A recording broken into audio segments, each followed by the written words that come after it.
Hello everyone, we are back with basic grammar for beginners. This is session 4.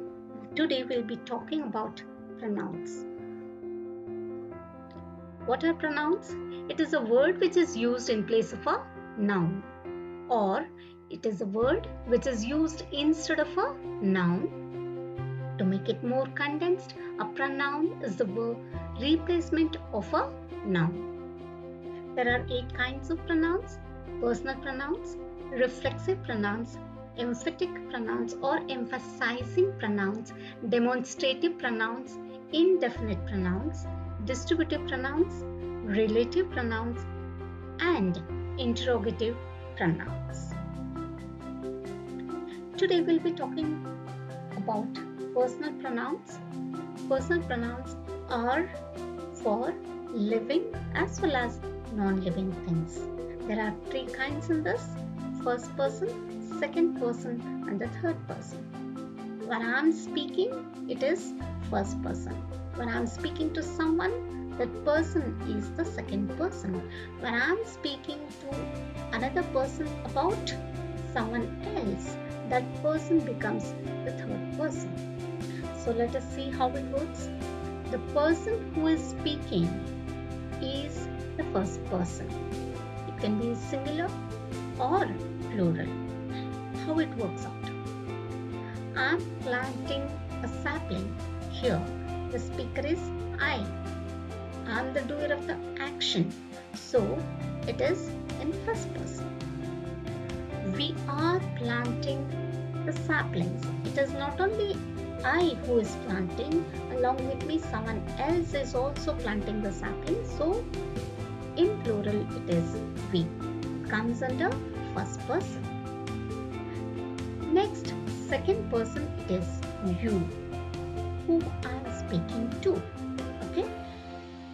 I am speaking to you. That is, I is the first person, you is the second person. The person spoken of is in third person. He, she, they. And for non-living things, we use it. I am talking about another person to one more person.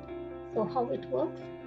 I have seen good change in him.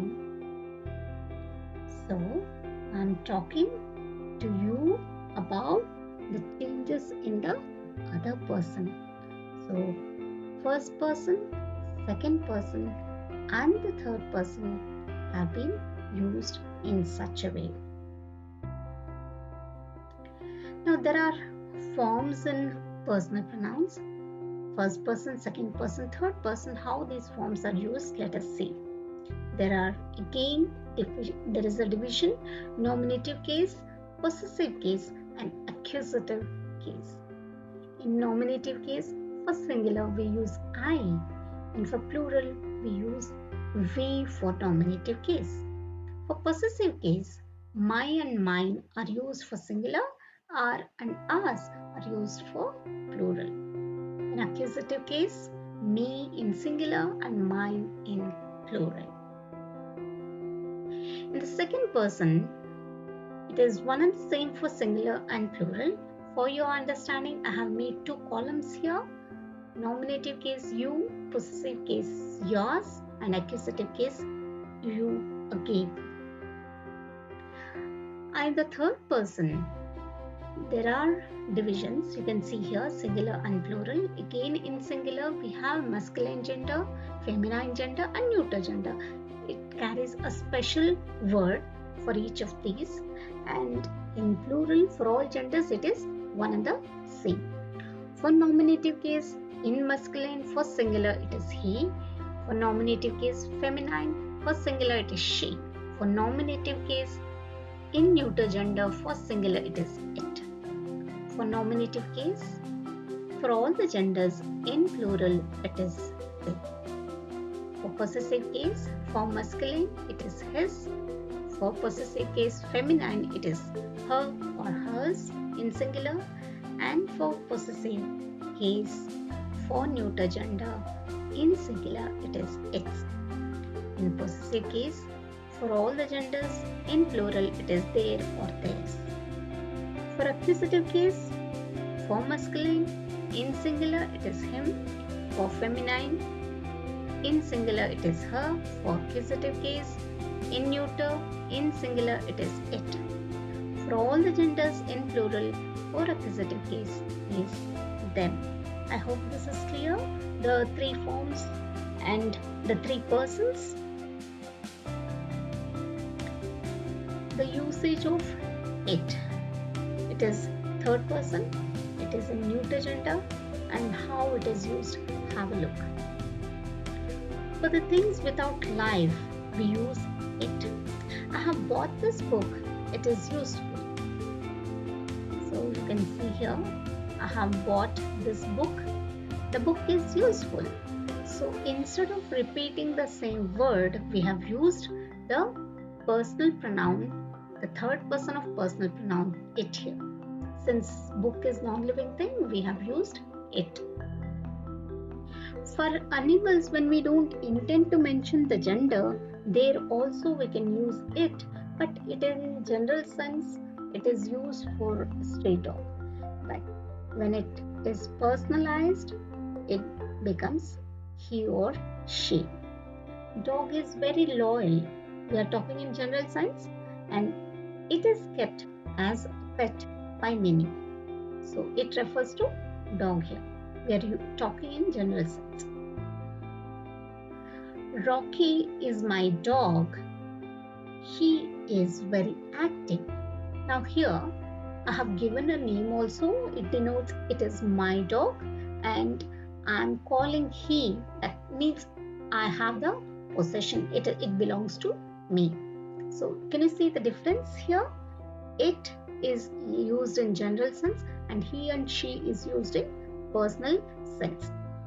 For a baby also we use it when we don't want to mention gender, especially if it is very small baby, we use it.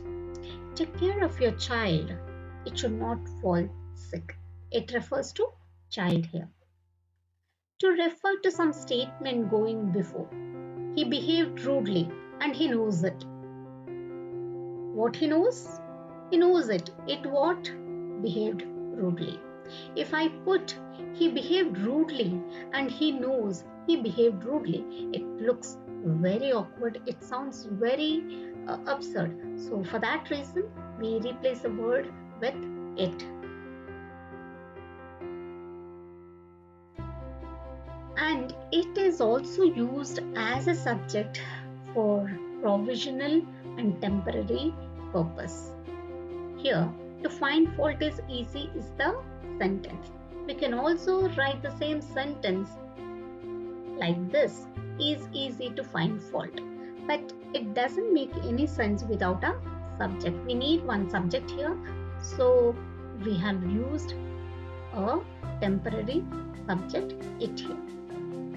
To give emphasis to the noun or pronoun which follows. Here, you has been emphasized. So to make it more emphasizing, we have used the word it. It is you who supported me during testing time. So here, you has been emphasized and the emphasizing word is it. As an indefinite nominative of an impersonal verb, also we use impersonal pronoun. So here it is impersonal pronoun and reigns is impersonal verb. Now what is this it here? It is nothing but the reign. So if I replace this it with noun, it will become the rain reigns. So it looks a little bit absurd to say like that. That's the reason we don't say the rain rains, we say it rains. Lastly, some subject of verb agreement rules are also applicable for personal pronoun. How it is used? Let us have a look. The jury has the power to decide. Here, jury has been used in the collective sense. So, it is collective noun here, and that's the reason it has taken the singular verb. Whereas here in the second sentence, the jury were divided in their opinion. This is the prominent word here. Based on this, we have to take the decision. Okay, here also. This is also very important word, opinions, divided. So this part is very essential to decide whether here we have to use singular verb or plural verb. They are divided in their opinions. It's not the single opinion, so there is division in the opinion. That's why we have used plural verb here. Now let's practice. Take up the small practice session so that you're more thorough with the concept of personal pronoun. And here we often get confused whether to use they or them, I or me, he or I, or it can be he, him. What should be used? Think about it and write down, stop the slide and write your answers. And then you can check your answers in the next slide. Here are the answers. You can see the answers. Keep on practicing for better enrichment. Thank you.